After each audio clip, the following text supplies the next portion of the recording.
나름의 풍성한 생각, 깊은 생각으로 좀 찾아가면 좋습니다. 그러면 더더욱 구원받은 그리스도인에게 성령께서 깨닫게 해주시는 하나님의 생각이라는 것을 우리가 얻을 수 있을 겁니다. 자, 2번 보면 2번의 질문이 왜 꼭 동풍이어야만 했나요? 거기에 대한 답이 2번. 기도하자 바람이 불었는데 동풍이었다. 서풍, 남풍, 북풍이 아니라 이것은 그들이 서쪽에 위치하고 있었다는 것을 감안해 볼 때 특별한 의미가 있다. 그들이 건너가려는 방향에서 그들이 머무르고 있는 곳으로 바람이 불어온 것이다. 그렇다면 바람에 의해 물이 조금씩 갈라졌을 때 그들이 서 있는 저 반대편에서부터 물이 갈라져 왔다는 것을 알 수 있다. 그런데 만일 서풍이었다면 그들 눈앞에서부터 바다가 갈라져서 그들은 즉시로 바다로 들어갔을 것인데 그렇게 되면 그 바닥은 아직은 젖은 땅, 질퍽이는 땅이므로 아수라장이 되었을 것이다. 3번 질문이 왜 밤새라는 시간 동안 바람을 불게 하셨나요? 더 큰 바람이면 순식간에 바다를 가를 수 있었을 텐데 바닷물이 조금씩 물러가게 하신 이유는 무엇인가요? 3번의 답이 하필 밤새 불게 하신 것은 만일 더 큰 동풍으로 짧은 시간에 불게 하셨다면 바다는 빨리 갈라져도 그 맞바람, 오타죠. 그 맞바람을 이기고 건널 수 있는 사람은 극히 드물었을 것이다. 모두가 다 건널 수 있게 하시려고 견딜 수 있는 맞바람을 주신 것이다. 4번 질문은 뭐였냐면 마른 땅이 되게 하신 이유는 무엇인가요? 4번의 답에 젖은 땅으로는 질퍽거려서 건널 수가 없다. 하나님은 건널 수 있는 길, 마른 땅을 주시려고 했던 것이다. 그래서 당장 눈앞에서 바닷물이 갈라지게 하는 서풍이 아니라 안전하게 바닥까지 말려서 길을 주시려고 반대편에서부터 물이 갈라져 오는 동풍을 불게 하신 것이다. 자, 이것에 대한 이제 교훈인 겁니다. 밑에 해석 질문이죠. 하나님, 답은 알겠는데 그래서 저에게는 무엇을 교훈하시는 겁니까? 1번. 동풍이 부는 동안 모세는 기도를 계속했을 것이다. 바람이 밤새 불 수 있었던 건 모세가 기도를 밤새 했기 때문일 것이다. 하나님의 지속적인 능력의 역사는 우리가 기도를 계속할 때일 것이다. 혹 내가 기도를 내려놓아서 하나님의 역사가 기도의 응답이 중단된 것은 아닐까? 내가 하다 말고 했던 기도에 대한 문제점을 알게 해주신 것 같다. 두 번째 해석 질문입니다. 왜 꼭 동풍이어야만 했나요? 이런 거죠. 하나님은 내가 원하는 방식으로 기도 응답을 들어주시는 것이 아니라 모든 것을 다 하시는 하나님의 방식으로 응답해 주신다. 이스라엘은 밤새 불평과 원망을 했을 것이다. 왜 이렇게 바람만 부냐고. 내가 그 모양이었던 적이 많아 부끄럽다. 그러니까 지금 쓴 건 이제 제가 개인적으로 한 거예요. 뭐 오류가 있어도 이해를 해주시기 바랍니다. 3번. 하나님은 능력이 없으셔서 왜 밤새라는 시간 동안 바람을 불게 하셨냐? 이에 대한 답에 대해 얻은 교훈을 이제 3번에 하는 겁니다. 하나님 거기서 저에게 무엇을 교훈하시는 겁니까? 3번. 하나님은 능력이 없으셔서 서서히 천천히 일하시는 것이 아니라 나를 위해서 서서히 일을 진행하신다는 것을 알게 되었다. 내가 급히 당장에 이루어지길 원하는 내용이 더디 진행되는 것을 볼 때 내가 한 일은 불신이었다. 그리고 낙담과 좌절이었다. 보이지 않지만 바다 너머에서 진행되는 일을 믿을 수 있는 바다 너머를 바라보는 믿음을 가져야겠다라는 생각이 든다. 그리고 왜 마른 땅입니까? 마른 땅에 대한 답을 찾았고 하나님 그 마른 땅에 대한 교훈은 무엇인가요? 4번. 하나님은 늘 좋은 길, 안전한 길을 주신다. 지혜가 없는 내가 원하는 길과 지혜가 무궁하신 하나님이 마련하시는 길은 그 차원이 다르다. 하나님은 늘 좋은 길, 건널 수 있는 마른 땅을 주시는 분이라는 것을 믿어야 할 것이다. 그래서 내 앞에 하나님이 주시는 길은 틀림없이 마른 땅이다. 눈앞에 젖은 땅이 보여도 이 마른 땅을 주실 거야. 이런 어떤 좀 믿음을 가져야겠다라는 교훈을 이 마른 땅이라는 것에서 좀 교훈을 얻어볼 수 있다라는 겁니다. 자, 여기까지가 해석이에요. 그러니까 관찰이 잘 돼야 거리가 좋아야 좋은 관찰 질문이 나오고 좋은 관찰 질문은 나로 하여금 거기에 대해서 연구하게 만들어요. 그럼 답을 얻을 수 있죠? 그리고 정말 좋은 답은 보조자료에서 얻는 답이 아니라 참고서를 통해서 답을 얻어내는 게 아니라 그 장면으로 들어가 보셔야 돼요. 여기 제가 적은 건 어디 보고 한 건 아닙니다. 그냥 생각하고 생각해서 한 것이지. 그래서 그냥 이렇게 예를 들은 거예요. 어디서 보고 했으면 그냥 신뢰가 돼서 안 할 텐데. 그래서 약간의 부정확한 것이 있을 수 있어도 제가 교훈받고 제 삶에 한번 도전이 될 만한 것들은 많이 뽑아낼 수 있었다는 얘기입니다. 그래서 여러분들은 이 본문에 대한 것을 관찰 질문을 하고 그에 대한 답을 얻을 때 성급하게 참고서나 인터넷이나 보조자료를 찾으려고 하지 마시고 계속 생각하세요. 생각하고 또 생각하고. 좀 틀리면 어때요? 교사 모임인데 물어보면 되잖아요. 나 이렇게 생각했는데 맞냐고. 아, 그게 아니구나. 나 이상하게 생각했구나. 가끔 이제 엉뚱하게 답을 내는 분들이 있는데 보면 야, 저분이 그래도 생각했구나. 되게 감사해요. 안 한 것보다 낫잖아요. 안 한 것보다는. 그리고 여러분이 혹 다른 쪽으로 답을 얻었다 해도 치명적이진 않아. 그게 뭐 교리를 뒤흔든다거나 교회관을 흔들어버리는 그런 거를 여러분들이 답을 내진 않아요. 그러니까 이제 걱정 붙들어 매시고 내 깊이 생각을 해서 본문에서 문장에서 장 전체에서 그 한 권에서 큰 맥락에서 내가 답을 좀 찾아보고 실제 내가 그 무대로 들어가 봐야겠다. 이렇게 해서 답을 좀 얻어보시는 게 그게 생각하는 성경 공부입니다. 자, 그런데 이렇게 해서 해석까지 갔잖아요. 해석 질문에 대한 내용까지 우리가 했으니까. 그런데 중요한 것은 이 해석에서 멈추면 안 된다라는 거예요. 성경을 읽고 묵상하는 대부분의 그 사람들이 사실 이 해석 과정에만 집착을 하고 있습니다. 지금 이렇게 쭉 봤는데 이게 와, 신기하다 이러진 않잖아요. 맞아. 그냥 한편의 설교를 듣는 것 같죠? 이런 거야. 근데 여기서 멈추는 경향이 상당히 강해요. 여기까지 많이 익숙해져 있는데 여러분 수요 말씀과 주일 말씀, 청년의 말씀, 구역 모임 말씀, 조 모임 말씀 이런 게 쭉쭉 듣고 나면 이제 마음에 감동이라는 게 생기죠. 야, 맞아. 하나님이 이런 걸 깨닫게 해주시는구나. 이런 걸 교훈하시는구나. 내가 오늘 이건 내가 알았다. 야, 이거 진짜 짜릿하고 막 감동도 오고 막 뜨거움도 올라와요. 근데 거기서 멈추는 경향이 있습니다. 이해한 것으로 기뻐하고 감동을 크게 받으면 그것으로 결과를 얻었다고 만족하는, 그래서 거기서 마무리하려는 경향이 있는데 성경 공부의 목적은 이해와 깨달음 혹은 감동이 성경 공부의 목적은 아닙니다.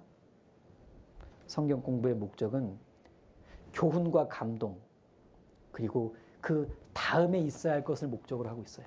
그러니까 진정한 목적은 그 다음인데 교훈과 감동은 그 다음 단계를 가기 위한 베이스일 뿐이란 얘기예요. 근데 베이스가 전부라고 생각해서 와 너무 근데 그 다음날 어떻죠? 똑같아요.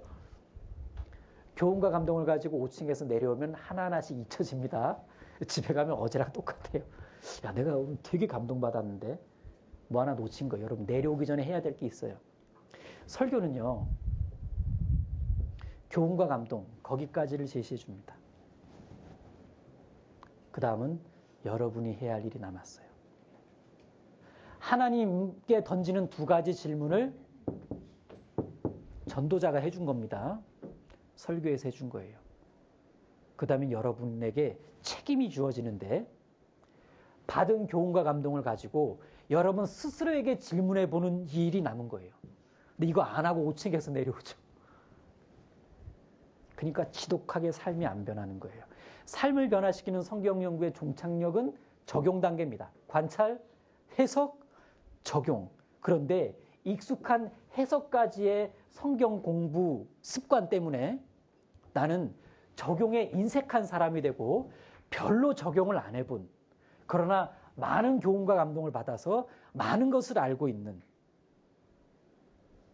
그런데 삶을 변화시키는 성경 연구는 적용까지를 이야기하고 있습니다.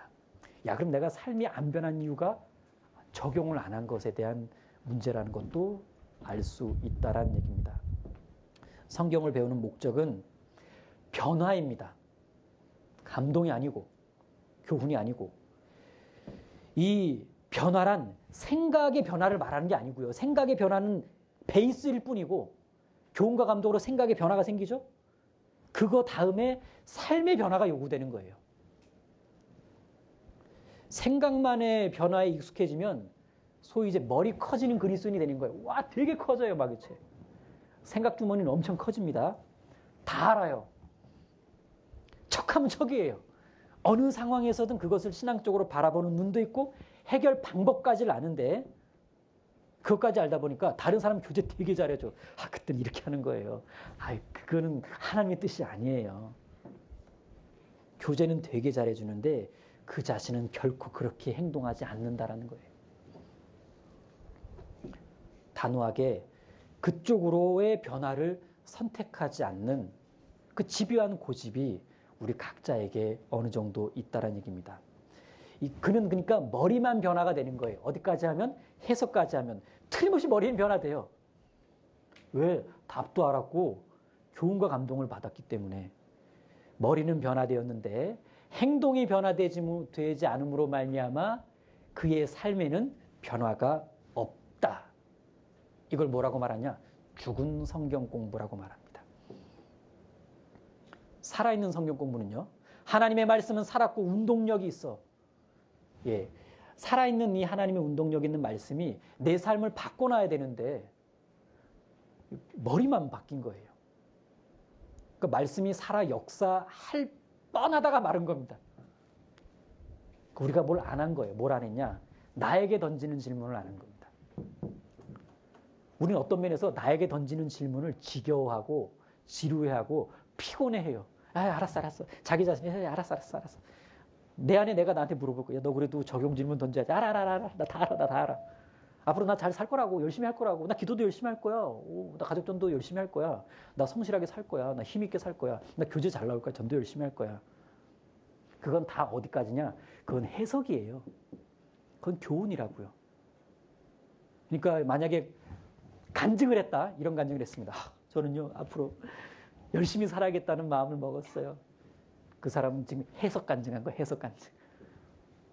간증이 무엇입니까? 그 간자가 방패 간자예요. 시편은 다윗의 간증이 상당히 많죠. 그러다 보니 여호와는 나의 방패시오 라는 말씀이 많이 나와요. 그는 삶에서 방패 되신 하나님을 경험한 것이지 그냥 동굴에 숨어서 시편을 읊은 게 아니에요.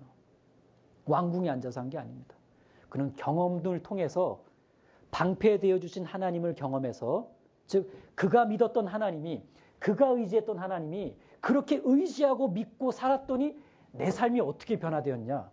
내가 지금까지 존재하고 내가 결국은 이렇게 하나님의 은혜 가운데 이렇게 살고 있다. 그는 삶을 간증한 겁니다.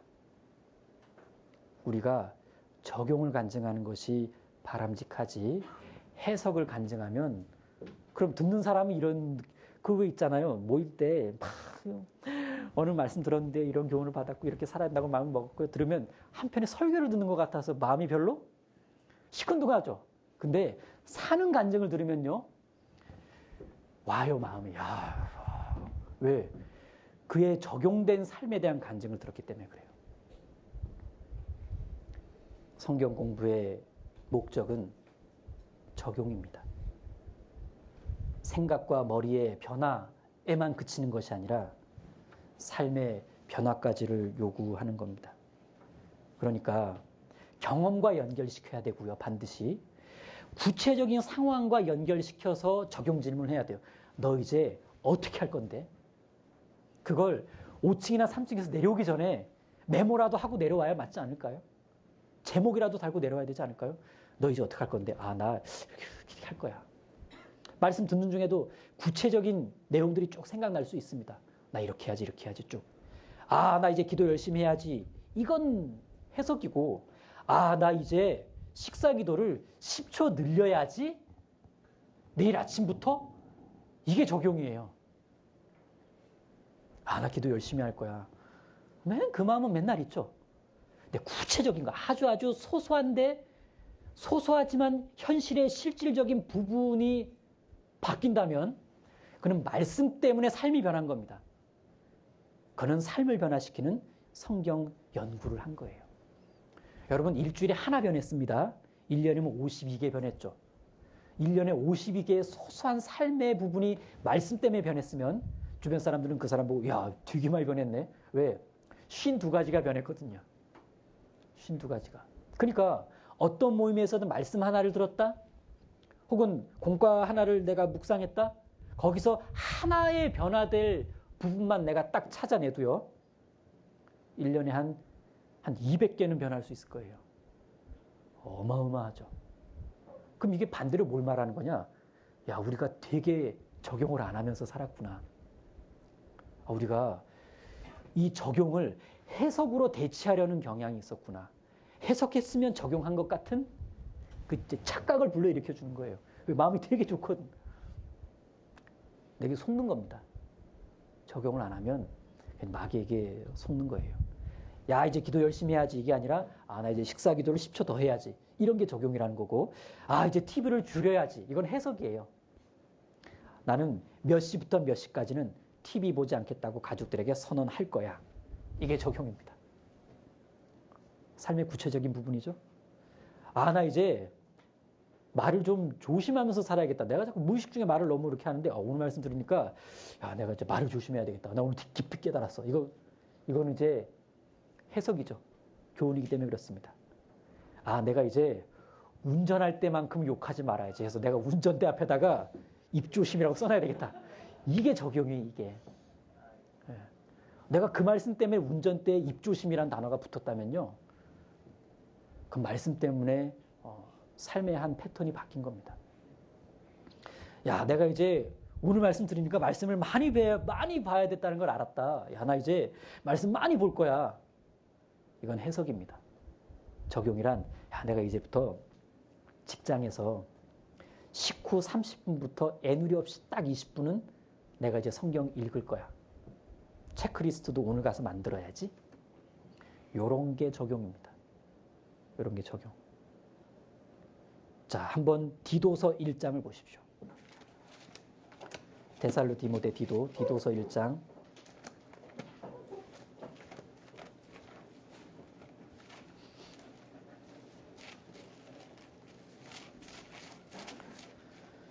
자, 디도서 1장 1절입니다.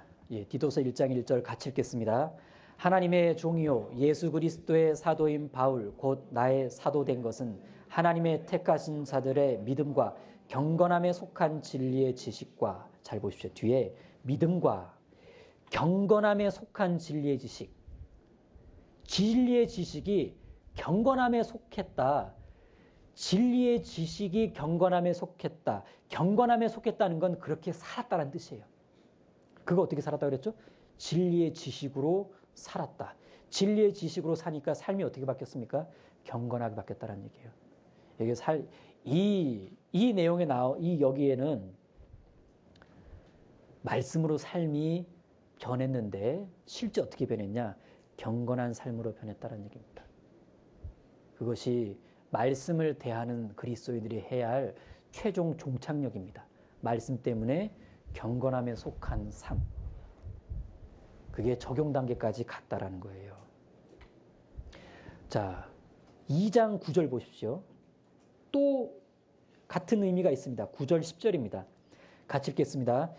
종들로는 자기 상전들에게 제가 읽겠습니다. 종들로는 자기 상전들에게 범사에 순종하여 기쁘게 하고 거스려 말하지 말며 떼어먹지 말고 오직 선한 충성을 다하게 하라. 이는 범사에 우리 구주 하나님의 교훈을 빛나게 하려 함이라. 하나님의 교훈을 빛나게 하려 함이라. 하나님의 말씀, 그 말씀으로부터 얻은 교훈, 그것을 빛나게 하려 함이라. 하나님의 교훈을 아름답게 장식하려고 했다는 뜻인데 하나님의 교훈을 아름답게 장식했다라고 하는 건 어디다 장식한 거예요? 내 삶에다 장식한 거예요. 삶에 말씀을 장식했다라고 하는 건 삶 속에 말씀에 적용이 있었다는 얘기입니다. 여러분, 빛나는 그리스도인이 되고 싶지 않습니까? 그리스도인들아, 빛처럼 살아라 라는 메시지를 우리가 쉽게 생각할 수 있을 텐데, 빛처럼 살아라, 빛된 삶을 살아라, 하나님의 말씀, 빛나는 그 말씀의 교훈, 그게 삶에 적용이 될 때, 그렇게 말씀대로 살았을 때, 적용을 하며 살았을 때 빛나는 삶이 되는 겁니다. 그러니까 성경은 우리의 삶의 변화를 요구하고 있고, 말씀은 그 변화를 줄 수 있는데, 그 말씀은 관찰과 해석의 과정을 지나서 반드시 적용으로 들어갈 것을 요구하고 있다는 얘기예요. 말씀드린 것처럼 해석만 하고 적용을 하지 않으면 정신적으로는 진리에 감탄할 수가 있어요. 와 그러면서 도덕적으로는 전혀 변화를 안 받을 수도 있습니다. 정신적으로는 진리에 감탄하는데 도덕적인 변화는 전혀 못 받는다. 그게 해석까지 갔기 때문에 그럴 수가 있습니다. 그래서 우리에겐 두 가지 과제가 있죠. 우선은 직접 하나님의 말씀 속으로 파고드는 일인데 그것이 관찰과 해석이에요. 그리고 그 후에 그 말씀의 교훈을 우리의 삶과 우리의 아주 구체적인 삶과 이렇게 연결을 시켰을 때 그게 적용이다라고 말할 수 있습니다. 그럼 우리의 삶은 변합니다. 우리의 삶이 변한다는 건 우리의 인격적인 변화를 말하기도 합니다. 우리가 적용을 간과하려는 경향이 있다라고 말씀을 드렸습니다. 마치 해석을 적용으로 대체하려는 경향이 있어서 교훈만 받고 딱 끝나는 경우가 있어요. 그래서 성경에도 행함이 없는 지식, 행함이 없는 지식 이런 말씀이 있는 겁니다. 행동의 부재, 들었는데 행동은 안 했다. 행동의 부재는 성경적인 시각에서는 아주 잘못된 겁니다. 하나님의 진리를 알게 되는 그 순간부터 우리는 그 진리를 행동에 옮겨야 할 책임을 지게 된다는 사실을 성경은 계속 말하고 있다는 거예요. 누가복음 6장 46절 말씀처럼 너희는 나를 불러 주여 주여 하면서도 말씀을 찾고 있죠. 진리 가까이 살고 있습니다. 어찌하여 나의 말하는 것을 행치 아니하느냐. 적용에 인색한 것을 꼬집은 말씀입니다. 때로는 거칠의 순종으로 자기는 적용했다, 자기는 실천했다라고 만족하는 경우가 있습니다. 아예 적용 안 했다라는 게 아닙니다. 일단 대강은 한번 해봤어요. 거칠의 적용, 거칠의 순종. 그래서 참된 삶의 변화는 안 일어나더라. 때때로 변화된 것 같은데 그때뿐이더라 라는 이유는 그가 거칠의 적용, 거칠의 순종을 했기 때문에 그렇습니다. 성경은 우리가 꾀돌이가 되기를 원하는 건 아닙니다. 꾀돌이, 그때는 해요. 하나님은 우리가 꾀돌이가 아니라 우직한 소가 되기를 원하십니다. 가라면 가고, 하라면 하고, 멈추라면 멈추고, 짐을 지라면 지고, 꾸준히 가라고 하면 계속 가는 우직한 소가 되기를 원하십니다. 이 거칠의 순종을 하는 이유는 해석한 이후에 적용은 하고 싶은데 자기 삶에 아주 부분적으로만, 너무 부분적으로만 적용을 하고 그것을 일시적으로만 적용을 하기 때문에 이런 문제가 생길 수가 있는 겁니다. 그리고 구원받은 이후에 시간이 오래 지나면 혹은 같은 봉사를 오래 하게 되면 구원 연수가 오래되게 되면 자기 합리화로 적용을 미루거나 회피하는 경향도 없지 않아 있습니다. 내가 알아. 나도 안 해본 거 아니야. 할 수 있어. 알아. 안 되니까요. 더 이상 말하지 마. 이제 차라리 모를 때가 나았을 겁니다. 왜? 모를 때 알면 해야 되겠다 하거든요. 그러니까 우리가 시간이라는 것을 주목할 필요가 있는데 시간이 지나면 지날수록 우리가 미루거나 회피하려는 그 어떤 것이 있다는 것도 경계를 할 필요가 있습니다. 때로는 감정적인 경험으로 결단에 성공했다라고 착각하는 경우가 있어요. 야, 진한 감동 받으면 변한 것 같아요. 마음만 좋아진 거예요. 감정적인 경험이 적용을 말하는 것은 아닙니다. 우리가 솔직히 말하면 말씀 공부를 하고 말씀 묵상을 할 때 어떻게 보면 딱 거기까지 할 때가 있어요. 사실은 그 다음이 필요한데, 그 다음이 적용이라는 현실 부분이었더라. 그게 이 변화를 도모하는 성경 공부의 아주 중요한 부분이라는 얘기입니다. 교사가 변해야 6번 질문 들어갈 수 있어요. 우리 분반 아이에게는 이제 어떻게? 우리 분반, 내가 이렇게 적용해 보니까, 나 되게 좋더라. 내 삶이 이런 게 변했어. 내가 3가지를 해봤는데, 우리 분반 아이들은 이 중에 한 가지, 요걸 내가 구원해주면 참 좋을 것 같아. 하면서 아이들이 간증하죠. 야, 선생님이 해봤다? 너무 감사가 되었어. 너희들도 요거 꼭 요 부분은 한번 해봤으면 좋겠어. 그래서 아이들에게 맞는 삶의 적용 부분을 이렇게 샘플로 제시해주거나 추천을 해주는 단계가 필요한 겁니다. 5번 돼야 6번 되죠? 그런데 분반교사 하시다 보면 5번 안 하고 6번 들어갑니다. 5번 안 하고. 이제 나중에 시간이 지나면 좀 찔려요. 학부모님들과 교제할 때 되게 찔립니다. 부모님, 선생님 너무 감사해요 막 하는데, 내가 뭐 변한 게 있어야지. 나는 말만 했지. 그러니까 하나님께서 교회를 사랑하셔서 아이들은 손해를 안 보게 해주시네요. 나는 나는 어떻게 된 거예요? 나는 교회 학교에서는 해석 엄청 합니다. 교사 공과 때마다 해석하잖아요. 근데 적용까지를 안 가게 되면요, 여러분 신앙의 큰 오류에 빠질 수도 있다는 것을 좀 알아두셨으면 좋겠습니다. 성경 공부의 궁극적인 목적은 진리를 실천하는 데 있다. 적용의 그 포인트가 있습니다. 자, 그리고 이제 한 10분 정도 남았는데, 자, 한번 넘겨보십시오. 두 번째 것을 넘기면, 그러니까 지금까지 이 수업의 원리와 실제, 수업을 하려면 성경을 공부해야 되는데, 그 출발이 관찰, 해석, 적용이라는 어떤 그 툴을 활용하면 좋다라는 것을 말씀을 드렸습니다. 자, 그 다음에 이제 한 장 더 넘기면 이제 거기에 예쁜 그림이 있죠. 지금 이제 관찰, 해석, 적용, 잘 읽어보기, 잘 생각하기, 잘 실천하기. 관찰은 하나님은 왜, 해석은 나에게는 무엇을, 적용은 나는 이제 어떻게. 이제 초등부 교육연구팀에서 그 만든 자료고요. 이제 한번 이렇게 잘 참조하시면 되는데, 거기에 이제 그 삼손 공과를 가지고 쭉 거리와 질문과 답과 교훈과 교사 적용, 학생 적용을 쭉 선생님들이, 여러분의 선배 되시는 선생님들이, 여러 명의 선생님들이 같이 공부하고 고민해서 샘플로 제시를 해준 거니까 한번 요긴하게 한번 보시고요. 그 뒷장을 보시면 머릿돌, 성경 본문 중심의 관찰, 해석, 적용.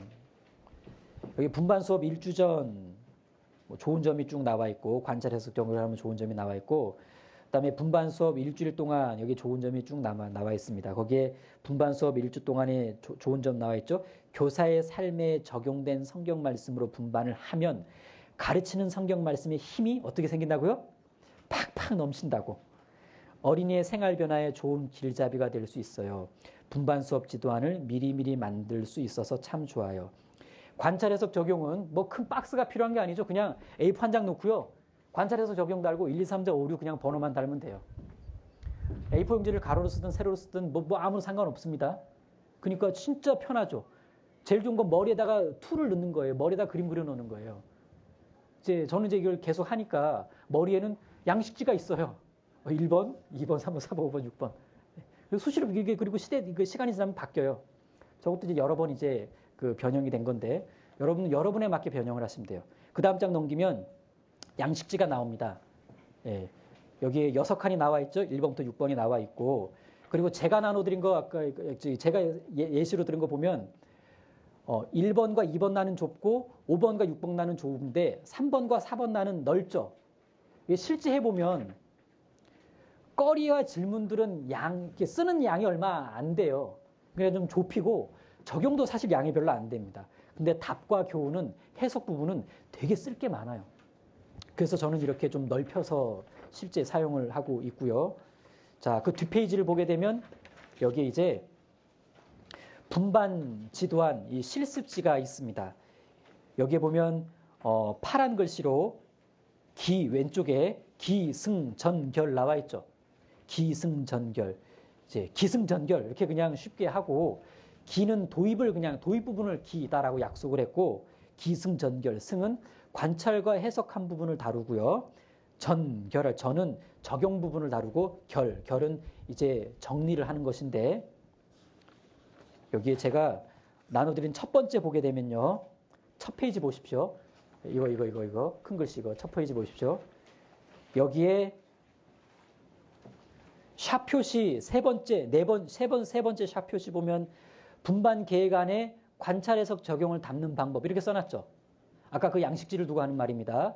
분반 계획안은 일종의 그릇입니다. 예, 기승전결 나와 있죠. 내가 원하는 것을 아이가 생각해내고 말할 수 있도록 유도하는 도입 단계인데요. 이것이 기고 승전은 내가 미리 관찰 해석 적용한 부분이에요. 그래서 내가 승전을 먼저 해놓고 내가 관찰 해석 적용한 것을 가지고 아이에게 좀 교육하고 싶다 그러면 아이가 내 쪽으로 끌려오게 해야 돼요. 내가 본 것을 보게끔 해줘야 되고 내가 던진 질문도 아이 입에서 나오도록 유도해 가는 거예요. 물어보는 거죠. 야, 뭐가 보이냐? 뭐가 보이냐? 내가 원하는 대답이 나올 때까지 물어보는 거예요. 동풍이 보여. 그렇지, 동풍 보이지? 들어가는 겁니다. 그 다음에. 이런 식으로. 도입이 이제 그런 걸 제시를 하는 거고 결 부분은 학년 목표와 분반 목표와의 관련성, 전체적인 합의와 결의 다짐, 하나님의 도우심과 여러 가지 기도 부탁을 결 부분에 할 수 있는데 이 분반 수업한 양식은 전문화 교육 때 여러 번 하시게 될 겁니다. 자, 그리고 그 다음 페이지 넘기면 제목만 나와 있는 좀 이상한 양식지가 있죠. 네. 자, 요게 가칭 공과방이라는 겁니다. 공과방. 제가 임의로 만들어낸 용어인데 너무 잘 만든 것 같아. 네, 그냥 3년 전부터 만든 용어인데 공과방. 여러분, 자, 유치부는 공과가 52개고요. 초등부는 공과가 104개고 중고등부는 156개입니다. 각자 자기 부서의 공과를 다 외우셔야 돼요. 유치부 선생님들 너무 좋겠죠. 52개만 외우면 되니까. 차 떼고 포 떼면 99개예요. 뭐 친구야 안녕 이런 공과 빼고 나면 더 줄이면 96개? 순수하게 성경 본문과 관련된 건 96개가 되고 초등부는 이제 104개 중에 제가 지금 유치부께 52개인데 유치부 거는 한 49개 정도가 되고요. 이거저거 떼고 내면. 근데 초등부는 104개 중에 한 99개 정도가 됩니다. 순수하게 본문을 가지고 있는 공과 제목이. 중고등부는요. 156개인데 150개다 생각을 하면 맞을 겁니다.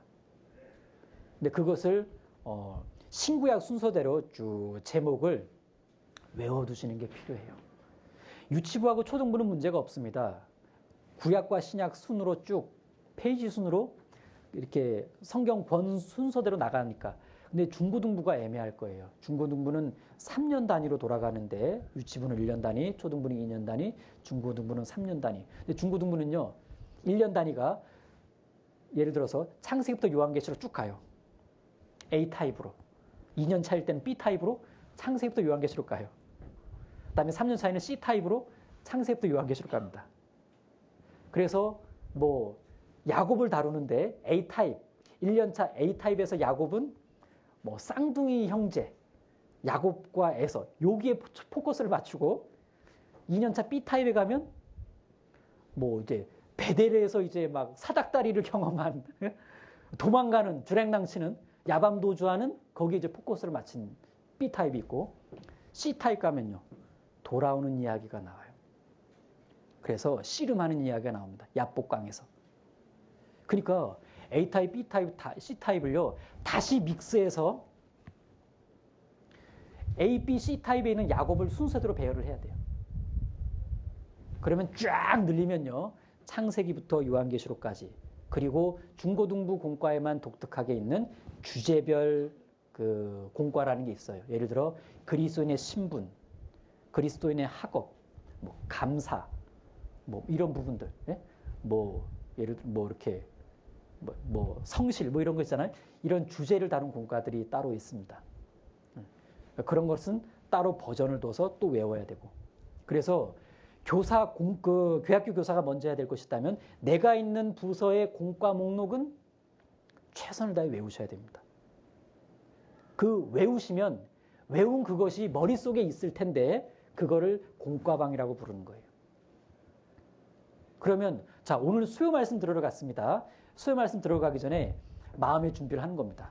난 오늘 수요 말씀 들을 때 초등부를 예를 들면 초등부 공과에 있는 그 어떤 관련된 주제들을 많이 찾았으면 좋겠다.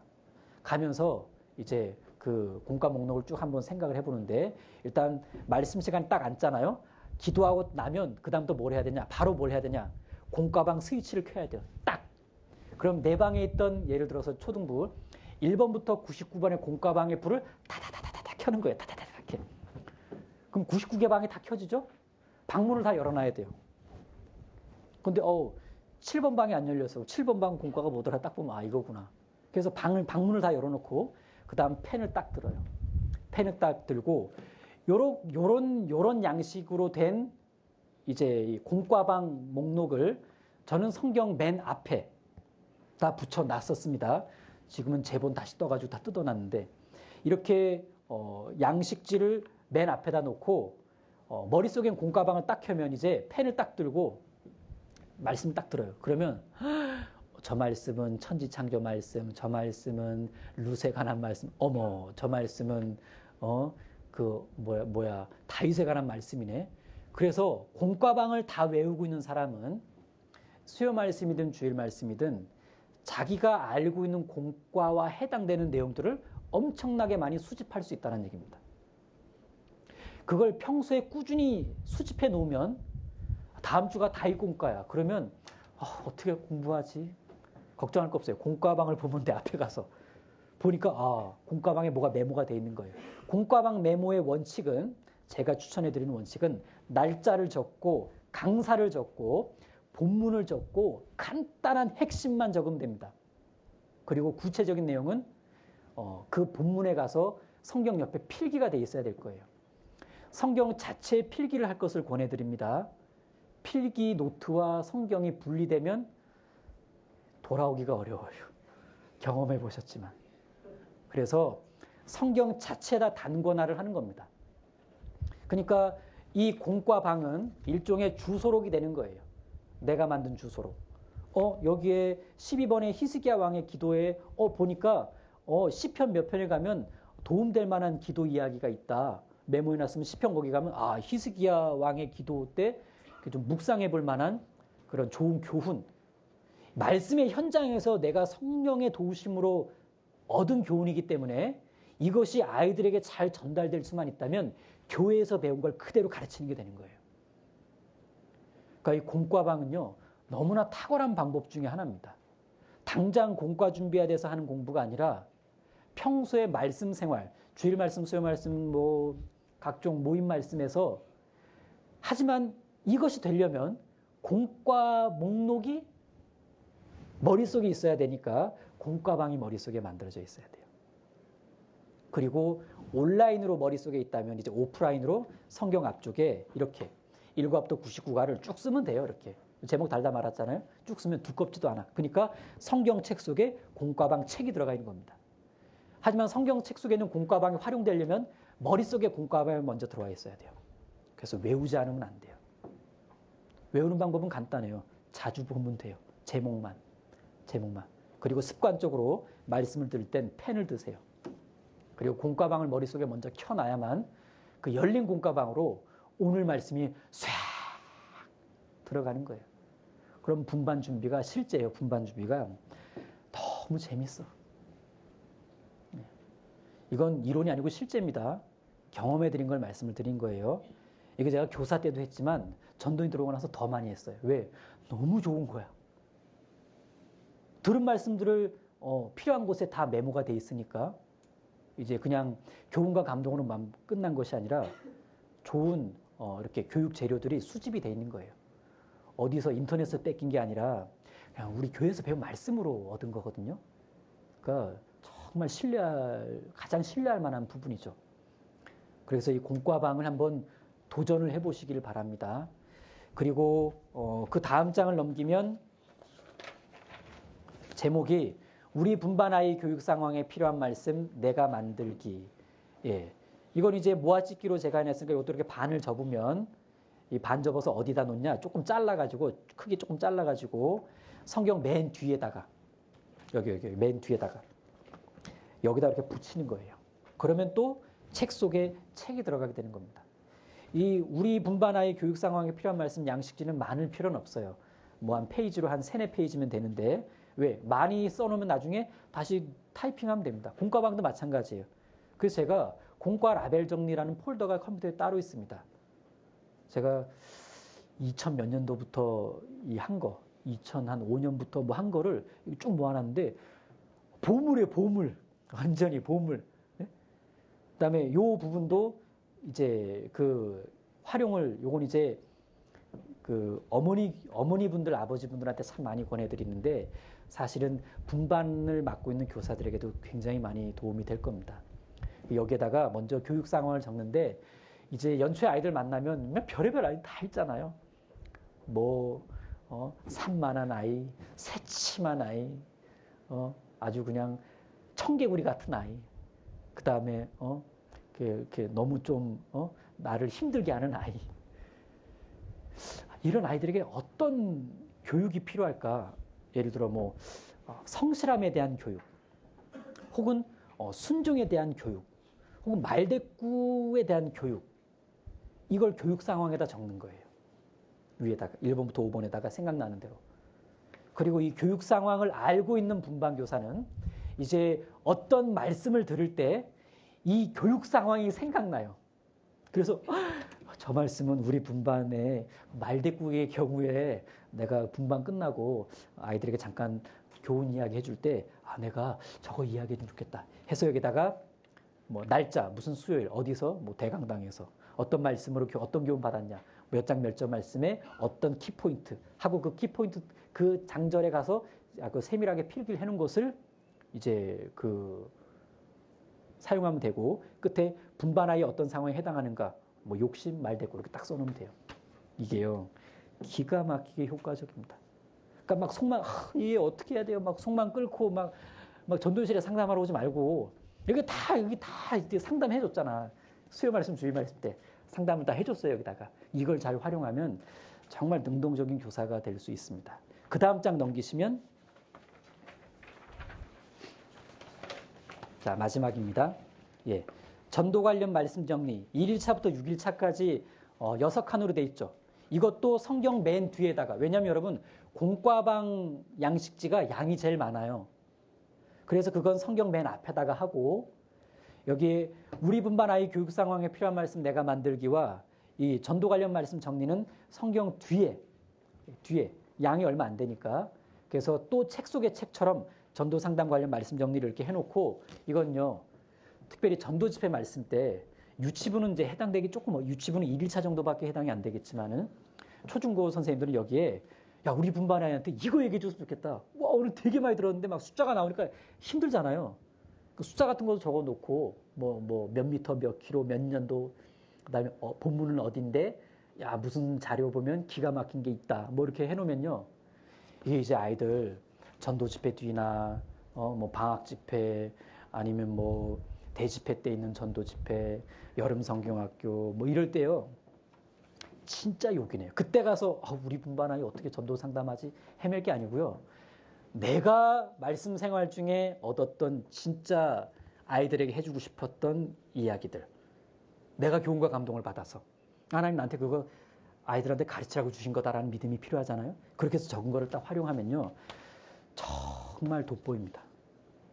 그래서 이렇게 공과방, 분반 아이 교육 상황에 필요한 말씀 내가 만들기, 그리고 전도 관련 말씀 정리.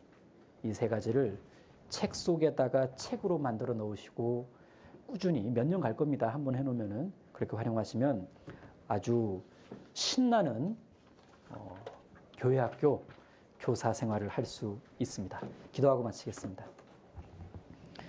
주님 감사합니다. 오늘 수업의 원리와 실제라는 주제로 우리 분반 교사로서 말씀을 어떻게 시작하고 어떻게 준비하고 어떻게 일상의 말씀 생활 속에서 아이들에게 필요한 것을 잘 정리할지를 같이 생각해 보는 시간을 가졌습니다.